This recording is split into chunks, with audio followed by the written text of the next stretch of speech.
ಸಾವಿಗೆ ಆಹ್ವಾನವನ್ನು ನೀಡ್ತಾ ಇದೆ ಫ್ಲೈಓವರ್ ಕಾಮಗಾರಿ ವೇಳೆ ಮೇಲಿಂದ ಮೇಲೆ ಅವಘಡಗಳು ನಡೆದ್ರೂ ಎಚ್ಚೆತ್ತುಕೊಳ್ಳದಂತಹ ಗುತ್ತಿಗೆದಾರರು ಕ್ರಮ ತೆಗೆದುಕೊಳ್ಳಿ ಅಂತಿದ್ದಾರೆ ಹುಬ್ಬಳ್ಳಿ ಮಂದಿ. ಆರಂಭದಲ್ಲಿ ಕಾರ್ಮಿಕನ ಭುಜ ಸೀಳಿದ್ದ ಕಬ್ಬಿಣದ ಸಲಾಕೆ ಇತ್ತೀಚೆಗೆ ಪಿಲ್ಲರ್ ನಿಲ್ಲಿಸುವಾಗ ಕುಸಿದು ಬಿದ್ದಂತ ಕ್ರೇನು, ಈ ವೇಳೆ ಕೂದಲೆಳೆಯಲ್ಲಿ ಅಂತರದಲ್ಲಿ ತಪ್ಪಿದ ಅವಾಂತರ.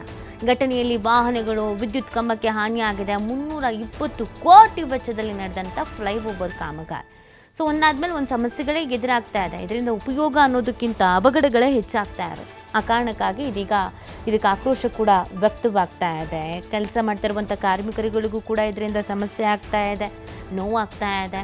ಹಾಗಾಗಿ ಈ ಕಾಮಗಾರಿಯ ವಿಚಾರದಲ್ಲಿ ಅಪಸ್ವರಗಳು ಕೂಡ ಕೇಳಿಬರ್ತಾ ಇದೆ. ಈಗಾಗಲೇ ಘಟನೆಯಲ್ಲಿ ವಾಹನಗಳು, ವಿದ್ಯುತ್ ಕಂಬ ಎಲ್ಲದಕ್ಕೂ ಕೂಡ ಹಾನಿಯಾಗಿದೆ. 320 ಕೋಟಿ ವೆಚ್ಚದಲ್ಲಿ ಫ್ಲೈಓವರ್ ಕಾಮಗಾರಿಯನ್ನು ಮಾಡ್ತಾ ಇರುವಂಥದ್ದು.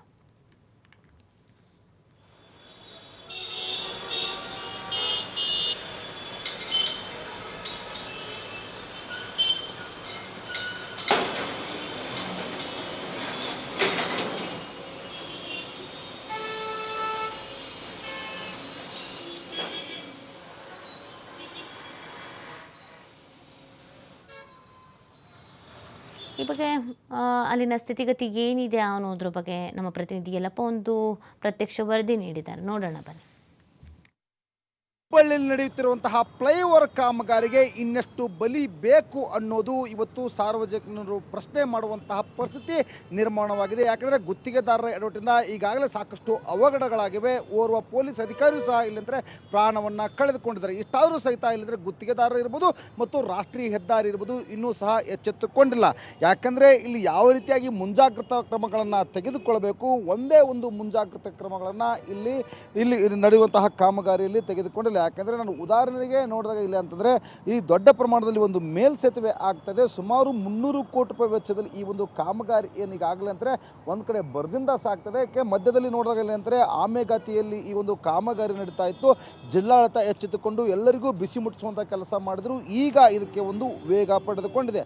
ಆದರೆ ವೇಗ ಪಡೆದುಕೊಂಡದ್ರ ಜೊತೆಗೆ ಇಲ್ಲಿ ಅಂದರೆ ಜನರ ಜೀವನದ ಜೊತೆ ಇಲ್ಲಿರುವಂಥವ್ರು ಎಲ್ಲರೂ ಸಹ ಇಲ್ಲಿ ಅಂದರೆ ಚೆಲ್ಲಾಟವನ್ನು ಆಡ್ತಿದ್ದಾರೆ. ಅದರ ಜೊತೆಗೆ ಇಲ್ಲಿ ಅಂದರೆ ಅಪಾಯಕಾರಿಯಾಗಿ ಇಲ್ಲಿ ಅಂದರೆ ಕಾರ್ಮಿಕರು ಇಲ್ಲಿ ಕೆಲಸ ಮಾಡ್ತಾರೆ. ಯಾಕಂದರೆ ನಾನು ದೃಶ್ಯದಲ್ಲಿ ಏನು ತೋರಿಸ್ತಾ ಇದ್ದೀನಿ, ಆ ವ್ಯಕ್ತಿ ಇಲ್ಲಿ ಅಂದರೆ ಹೆಲ್ಮೆಟನ್ನು ಹಾಕಿಕೊಳ್ಬೇಕು, ಆದರೆ ಹೆಲ್ಮೆಟ್ ಇಲ್ಲ. ಯಾಕಂದರೆ ಒಂದು ಸಣ್ಣದಾದಂತಹ ಒಂದು ಕಬ್ಬಿಣದ ರಾಡು ಆತನಿಗೆ ಏನಾದರೂ ಪಡೆದರೆ ಇಲ್ಲಿ ಅಂದರೆ ಆತನ ಪ್ರಾಣ ಪಕ್ಷಿ ಹಾರಿ ಹೋಗುತ್ತೆ. ಅಷ್ಟೊಂದು ಸಹ ಇಲ್ಲಿ ಅಂದರೆ ಒಂದು ಜವಾಬ್ದಾರಿ ಇಲ್ಲಿರುವಂತಹ ಗುತ್ತಿಗೆದಾರ ಇಲ್ಲ. ಯಾಕಂದರೆ ಇನ್ನೊಬ್ಬರು ಕಾರ್ಮಿಕರು ಇಲ್ಲಿ ಅಂದರೆ ಕೆಲಸ ಮಾಡುವಂತಹ ಸಮಯದಲ್ಲಿ ಕೆಳಗಡೆ ಏನು ಕುಳಿತುಕೊಂಡಿದ್ದಾರೆ, ಆ ಕೆಳಗಡೆ ಕುಳಿತುಕೊಂತಹ ವ್ಯಕ್ತಿಯೂ ಸಹ ಇಲ್ಲಿ ಅಂದರೆ ಹೆಲ್ಮೆಟನ್ನು ಹಾಕಿಕೊಂಡಿಲ್ಲ. ಯಾಕಂದರೆ ಮೇಲ್ಗಡೆಯಲ್ಲಿ ಕೆಲಸ ನಡೀತಾ ಇದೆ, ಕೆಳಗಡೆ ಆ ವ್ಯಕ್ತಿ ಇಲ್ಲಂದರೆ ವಿಶ್ರಾಂತಿ ತೆಗೆದುಕೊಳ್ತೇನೆ. ಆದರೆ ಅಂತಹ ವ್ಯಕ್ತಿಗಳು ಸಹ ಇಲ್ಲಂದರೆ ಹೆಲ್ಮೆಟ್ ಹಾಕಿಕೊಳ್ತಾ ಇಲ್ಲ. ಇವರ ಜೀವಕ್ಕೆ ಏನಾದರೂ ಅನಾಹುತ ಆದರೆ ಯಾರು ಹೊಣೆ ಅನ್ನೋದು ಇವತ್ತು ಅವಳಿ ನಗರ ಜನರ ಪ್ರಶ್ನೆ ಆಗಿದೆ. ಯಾಕಂದರೆ ಅದಷ್ಟೇ ಅಲ್ಲ, ಇಲ್ಲಿ ಸಹ ಇಲ್ಲಂದರೆ ಒಂದು ಕಡೆ ಕಾಮಗಾರಿ ನಡೀತಾ ಇದೆ, ಇನ್ನೊಂದು ಕಡೆ ಅಂದರೆ ಜನರು ಸಂಚಾರ ಮಾಡ್ತಾರೆ. ಈ ಒಂದು ಜನರು ಸಂಚಾರ ಮಾಡುವಂತಹ ವೇಳೆ ಅಂದರೆ ಇದೇ ಒಂದು ಈಗಾಗಲೇ ನಾವು ಹುಬ್ಬಳ್ಳಿಯ ಚೆನ್ನಮ್ಮ ವೃತ್ತದಲ್ಲಿದ್ದೀನಿ. ಇದರ ಪಕ್ಕದಲ್ಲಿರುವಂತಹ ಒಂದು ಕೋರ್ಟ್ ವೃತ್ತದಲ್ಲಿ ಒಂದು ದೊಡ್ಡ ಅವಘಡ ಆಯಿತು. ESI ಇಲ್ಲಿ ಅಂದರೆ ಮೇಲ್ಗಡೆ ಏನು ಕಾಮಗಾರಿ ನಡೀತು, ಕೆಳಗಡೆ ಹೋಗುವಾಗ ESI ಇಲ್ಲಿ ಅಂದರೆ ಒಂದು ಕಬ್ಬಿಣದ ರಾಡು ಬಿದ್ದು ಆತ ಇಲ್ಲಿ ಅಂದರೆ ಪ್ರಾಣ ಕಳೆದುಕೊಂಡ್ರು. ಆದರೂ ಸಹ ಇಲ್ಲಿ ಅಂತಂದರೆ ಗುತ್ತಿಗೆದಾರರು ಇನ್ನೂ ಸಹ ಅಲರ್ಟ್ ಆಗಿಲ್ಲ. ಯಾಕಂದರೆ ಇಲ್ಲಿ ಅಂದರೆ ಸುಮಾರು ಸಾಕಷ್ಟು ಜನದಟ್ಟಣೆ ಇರುವಂತಹ ಹುಬ್ಬಳ್ಳಿಯ ಚೆನ್ನಮ್ಮರದಲ್ಲಿ ಕಾಮಗಾರಿ ನಡೀತಾ ಇದೆ. ಆ ಕಾಮಗಾರಿ ನಡೆಯುವಂತಹ ಸಮಯದಲ್ಲಿ ಇಲ್ಲಿ ಅಂದರೆ ಆ ಒಂದು ಏನು ಸುರಕ್ಷಿತವಾಗಿ ಏನು ಮುಂಜಾಗ್ರತಾ ಕ್ರಮವನ್ನು ತೆಗೆದುಕೊಳ್ಬೇಕಾಗಿತ್ತು, ಇಲ್ಲಿವರೆಗೂ ತೆಗೆದುಕೊಂಡಿಲ್ಲ. ಈ ಸಂದರ್ಭಕ್ಕೆ ಹುಬ್ಬಳ್ಳಿ ಧಾರವಾಡ ಮಹಾನಗರ ಪಾಲಿಕೆ ಇರ್ಬೋದು, ಜಿಲ್ಲಾಡಳಿತ ಇರ್ಬೋದು, ಅದರ ಜೊತೆಗೆ ಇಲ್ಲಿ ಅಂದರೆ ರಾಷ್ಟ್ರೀಯ ಹೆದ್ದಾರಿ ಪ್ರಾಧಿಕಾರ ಇರ್ಬೋದು ನಿದ್ದೆಗಳಿಂದ ಎಚ್ಚೆತ್ತುಕೊಂಡು ಮುಂಜಾಗ್ರತಾ ಕ್ರಮಗಳನ್ನು ತೆಗೆದುಕೊಂಡು ಇಲ್ಲಿ ಅಂತಂದರೆ ಯಾವುದೇ ಇಲ್ಲಿ ಅಂದರೆ ಅನಾಹುತ ಆಗದಂತೆ ಇಲ್ಲಿ ಅಂದರೆ ತಡಿಬೇಕು ಅನ್ನೋದು ಅವಳಿ ನಗರು ಈಗಾಗಲೇ ಆಗ್ರಹಿಸಿದ್ದಾರೆ. ಯಾಕಂದರೆ ಈಗಾಗಲೇ ಸಾಕಷ್ಟು ಅವಘಡ ಇಲ್ಲಿ ಅಂದರೆ ಇದೇ ಒಂದು ಮೇಲ್ಸೇತುವೆ ಕಾಮಗಾರಿಯಿಂದ ಆದಂತಹ ಅವಘಡಗಳು ಈಗಾಗಲೇ ನಮ್ಮ ಕಣ್ಣು ಮುಂದಿವೆ. ಮತ್ತೊಂದು ಅವಘಡಗಳಿಗೆ ಇಲ್ಲಿ ಅಂದರೆ ಅವಕಾಶ ಮಾಡಿಕೊಡಬಾರ್ದು. ತಕ್ಷಣವೇ ಎಚ್ಚೆತ್ತುಕೊಂಡು ಇಲ್ಲಿ ಅಂದರೆ ಮುಂಜಾಗ್ರತಾ ಕ್ರಮವನ್ನು ತೆಗೆದುಕೊಳ್ಳಬೇಕಾಗಿದೆ. ಕ್ಯಾಮ್ರಾ ಪರ್ಸನ್ ಜೊತೆ ಯಲ್ಲಪ್ಪ ಸೊಲ್ಲರಗೊಪ್ಪ, TV5 ಹುಬ್ಬಳ್ಳಿ. ಎರಡನೇ ರಾಜಧಾನಿ ಹುಬ್ಬಳ್ಳಿ ಒಂದು ವಾಣಿಜ್ಯ ಕೇಂದ್ರ ಇರೋದರಿಂದ ಇಲ್ಲೇ ಭಾಳಷ್ಟು ಸುತ್ತಮುತ್ತಲಿನ ಜಿಲ್ಲೆಯ ಹಾಗೂ ತಾಲೂಕಿನ ಜನ ದಿನನಿತ್ಯ ಸಾವಿರಾರು ಜನ ಪ್ರಯಾಣ ಮಾಡ್ತಾಯಿದ್ದಾರೆ. ಯಾಕಂದ್ರೆ ಇವತ್ತು ಹುಬ್ಬಳ್ಳಿ ಎರಡನೇ ನಗರ ಅಂತಂತಂದರೆ ಅದು ಹೇಗಿರಬೇಕು, ಬೆಂಗಳೂರು ಆದ ನಂತರ ಅದು ಹುಬ್ಬಳ್ಳಿ ಸುರಕ್ಷಿತವಾಗಿ ಇರಬೇಕನ್ನುವಂಥ ಎಲ್ಲ ಜನರದ ಅಭಿಪ್ರಾಯ. ಯಾಕಂದರೆ ಇಲ್ಲಿ ಫ್ಲೈಓವರ್ ಆಗ್ತಾ ಇದ್ದಾವೆ, ಇಲ್ಲಿ ಸರಿಯಾಗಿ ಕಾಮಗಾರಿಕೆ ಕೂಡ ಆಗ್ತಾ ಇಲ್ಲ, ಅದರಲ್ಲಿ ಕಳಪೆನೂ ಕೂಡ ಆಗ್ತಾ ಇದೆ ಅನ್ನುವಂಥ ಇಲ್ಲಿ ಜನರಿಗೆ ಸಮಸ್ಯೆ ಭಾಳ ಕೂಡ ಬರ್ತಾ ಇದೆ. ಯಾಕಂತಂದರೆ ಜನ ಇವತ್ತು ಭಯಭೀತರಾಗಿ ಅಡ್ಡಾಡ್ತಾ ಇದ್ದಾರೆ. ಫ್ಲೈಓವರ್ ತೆಳಗೆ ಹೋಗಬೇಕಾದ್ರೆ ಭಯ ಆಗ್ತಾ ಇದೆ. ಯಾಕಂದರೆ ಅಚಾನಕ್ ಬಿತ್ತಂತಂದ್ರೆ ಏನಾರ ಅನಾಹುತ ಆಗಿ ಸತ್ತು ಹೋದಂದ್ರೆ ಇದಕ್ಕೆ ಹೇಳೋರು ಯಾರಿಲ್ಲ. ಆದ ಕಾರಣ ಈಗಾಗಲೇ ಪೊಲೀಸ್ ಇಲಾಖೆಯಾದ ASI ಕೂಡ ಈ ದುರ್ಘಟನೆಯಲ್ಲಿ ತೀರು ಹೋಗಿದ್ದಾರೆ. ಅದಕ್ಕೆ ನಾವು ಸಾರ್ವಜನಿಕರವಾಗಿ ಹುಬ್ಬಳ್ಳಿಯ ನಗರದ ಎಲ್ಲರ ಪರವಾಗಿ ನಾನು ಸರ್ಕಾರಕ್ಕೆ ಗಮನ ಸೆಳೆಯಲಿಕ್ಕೆ ಕೆಲಸ ಮಾಡ್ತಾ ಇದ್ದೀನಿ. ತಾವು ದಯಮಾಡಿ ಈ ಕೂಡಲೇ ಕೇಂದ್ರ ಸರ್ಕಾರ ಆಗಲಿ ರಾಜ್ಯ ಸರ್ಕಾರ ಆಗಲಿ ಇವತ್ತು ಸ್ಮಾರ್ಟ್ ಸಿಟಿ ಒಳಗೆ ಬರುವಂಥ ಹುಬ್ಬಳ್ಳಿ ನಗರ ಪ್ರಮುಖ ಇವತ್ತು ಪಾತ್ರ ವಹಿಸುವಂಥ ಕೆಲಸ ಮಾಡೋದು ಬಿಟ್ಟು ಜನಪ್ರತಿನಿಧಿಗಳು ಇವತ್ತು ಈ ಕೆಲಸದಲ್ಲಿ ವಿಳಂಬ ಆಗ್ತಾ ಇದೆ.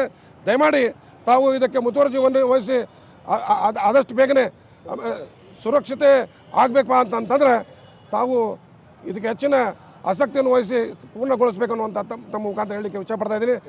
ಅತಿ ಹೆಚ್ಚು ಜನದಟ್ಟಣೆಯನ್ನು ಹೊಂದಿದಂಥ ಚೆನ್ನಮ್ಮ ವೃತ್ತದಲ್ಲಿ ಇವತ್ತು ಮೇಲ್ಸೇತುವೆ ಕಾಮಗಾರಿ ಪ್ರಗತಿಯಲ್ಲಿದೆ. ಆದರೆ ಈಗಾಗಲೇ ನಾವು ಒಬ್ಬ ಪೊಲೀಸ್ ಹಿರಿಯ ಅಧಿಕಾರಿಗಳನ್ನು ಈ ಒಂದು ಸೇತುವೆ ಕಾಮಗಾರಿ ನಡೆದಂಥ ಸಂದರ್ಭದೊಳಗೆ ಕಳೆದುಕೊಂಡ್ವಿ. ಅದರಂತೆ ಇವತ್ತು ಗುತ್ತಿಗೆದಾರರು ಏನಿದ್ದಾರೆ, ಈ ಮೇಲ್ಸೇತುವೆ ಗುತ್ತಿಗೆ ಪಡೆದಂಥ ಕಾಮಗಾರಿ ಮಾಡ್ತಕ್ಕಂಥ ಏನು ಗುತ್ತಿಗೆದಾರರಿದ್ದಾರೆ, ಇನ್ನೂ ಹೆಚ್ಚು ಒಂದು ಸಾರ್ವಜನಿಕವಾದಂಥ ಎಚ್ಚರಿಕೆ ಕ್ರಮಗಳನ್ನ ತಗೊಳ್ಳಿಕ್ಕೆ ಮುಂದಾಗಬೇಕು. ಮತ್ತು ಅದರಂತೆ ಇವತ್ತು ಕಾರ್ಮಿಕರು ಯಾವ ರೀತಿ ಅದರಲ್ಲಿ ಕಾರ್ಯನಿರ್ವಹಿಸ್ತಾ ಇದ್ದಾರೆ ಅದನ್ನು ಸ್ವಲ್ಪ ಗಮನಕ್ಕೆ ತಗೋಬೇಕು. ಯಾಕಂದರೆ ಜೀವ ಅತ್ಯಮೂಲ್ಯ, ಜೀವ ಇದ್ರೇ ಮುಂದೆ ನಾವು ಸಾಕಷ್ಟು ಸಾಧಿಸ್ಬೋದು. ಅದನ್ನು ಅರ್ಥ ಮಾಡಿಕೊಂಡು ಇವತ್ತು ಮಹಾನಗರ ಪಾಲಿಕೆ ವ್ಯಾಪ್ತಿಯಲ್ಲಿ ಎಲ್ಲೆಲ್ಲಿ ಕಾಮಗಾರಿ ನಡೀತಾ ಇದೆ ಇನ್ನೂ ಸುರಕ್ಷತಾ ಕ್ರಮಗಳನ್ನು ಹೆಚ್ಚು ಮಾಡಲಿ ಅನ್ನುವಂಥ ಕೆಲವೊಂದು ಕಾರ್ಮಿಕರಿಗೆ ಇವತ್ತು ಸುರಕ್ಷತೆಗೆ ಅಳವಡಿಸಬೇಕಾದಂಥ ಸೂಕ್ತ ಕ್ರಮಗಳನ್ನ ಇವರು ಇನ್ನೂ ಅಳವಡಿಸ್ಕೊಂಡಿಲ್ಲ. ಅದನ್ನು ಹೆಚ್ಚು ಗಮನಕ್ಕೆ ತಗೋಬೇಕು. ಮತ್ತು ಸಾರ್ವಜನಿಕರು ಇವತ್ತೇನು ಮಾಡ್ತಾರೆ, ಒಂದು ಕಾಮಗಾರಿ ನಡೆದಿತ್ತಂದ್ರೆ ಅದ್ರ ಸಂಧಿ ಅಥವಾ ಬೇಗನೆ ಮುಟ್ಟುವಂಥ ವ್ಯವಸ್ಥೆಗಳನ್ನ ಪರ್ಯಾಯವಾಗಿ ಆರಿಸ್ಕೊತಾರೆ. ಅದನ್ನು ತಡೆ ಹಿಡಿಬೇಕು. ಸಾರ್ವಜನಿಕ ವಲಯದಲ್ಲಿ ಬರ್ತಕ್ಕಂಥ ಮುನ್ನೆಚ್ಚರಿಕೆ ಕ್ರಮಗಳನ್ನ ಹೆಚ್ಚಾಗಿ ಇವರು ಪಾಲನೆ ಮಾಡಲಿ ಅನ್ನುವಂಥ ಮನವಿಯನ್ನು ಮಾಡ್ಕೊತೀನಿ.